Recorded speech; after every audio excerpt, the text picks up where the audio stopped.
So speaking of freedoms and freedom of speech and stuff, what about Zuckerberg? Holy mackerel. That was my first headline of the morning. I'm getting out of bed. I'm trying to get myself, kind of straightened around for the day. And all of a sudden here's Zuckerberg gobbling up the red pill.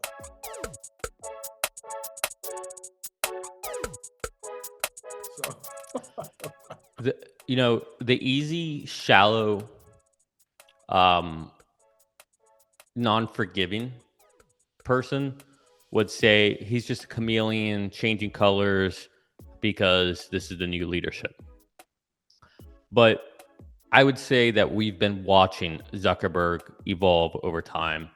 And I think ever since he started jiu-jitsu, he's become a much different person. He's been surrounded by men.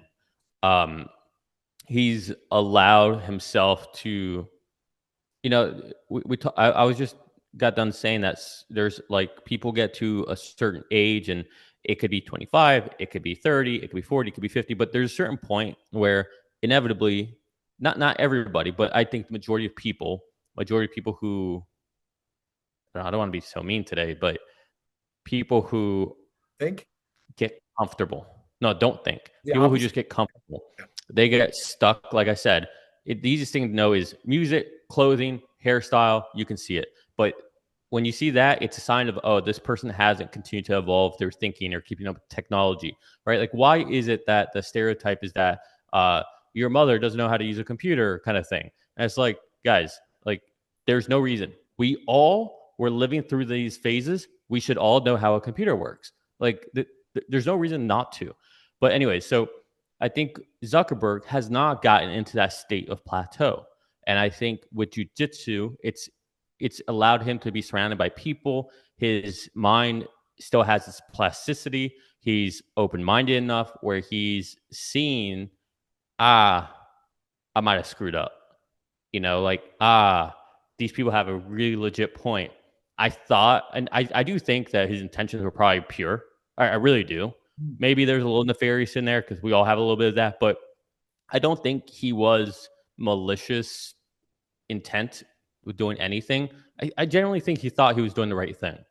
Like if the FBI comes and tells you to do something, like you're not necessarily just gonna be like, no, screw you, get out of here. It's like, well, it's the freaking FBI. Like, I don't know, like, do I need a lawyer here? Like, I'm not really sure what to do. Like, it's the FBI, but I think he's evolving and I think it's good. And look, he doesn't have to come out and put these posts.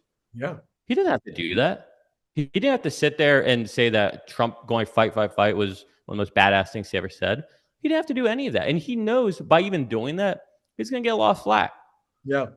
But he's doing it. And I think he's taking his medicine with the feedback. But at the same time, there's got to be a point where you have to forgive people for who they are in the past. And you have to accept people when they're changing. And you can see it. It's not just words. You see it in his actions. So I think, if you're a decent human, you have to have the capacity to forgive and move on and accept people. If we didn't, we wouldn't have any of our guys in the White House right now because almost the entire, what do you want to call it? The superhero team that's just been elected, they are all ex-Dems. And Ronald Reagan, everybody's favorite ex-Dem. So this is not unusual for folks to grow up. Oh, did I say that out loud?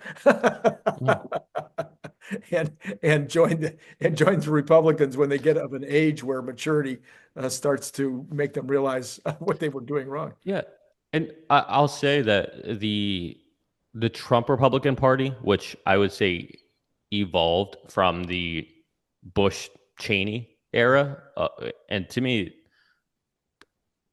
that was a horrible era for Republicans. I think there are just so many mistakes in that era, but I think the Trump era Republican is kind of more like the conservative Democrat that we used to see, like we want freedom of speech. We don't want wars. We want peace. And we actually mean it. Like we actually mean it. You know, when people we don't want to judge people by the color of their skin. Yeah, exactly. I mean, seriously, the kindness you see in the Republican Party, especially over these last 4 years, this last political campaign, it's like, hey, that's fine. You can think if there's one thing we agree on, great. But you know what? Even if we don't agree, I'm not going to call you a fascist. I'm not going to call you a racist. I'm not going to call you a Nazi. I'm not going to do any of that, right? Because like, what are we doing here?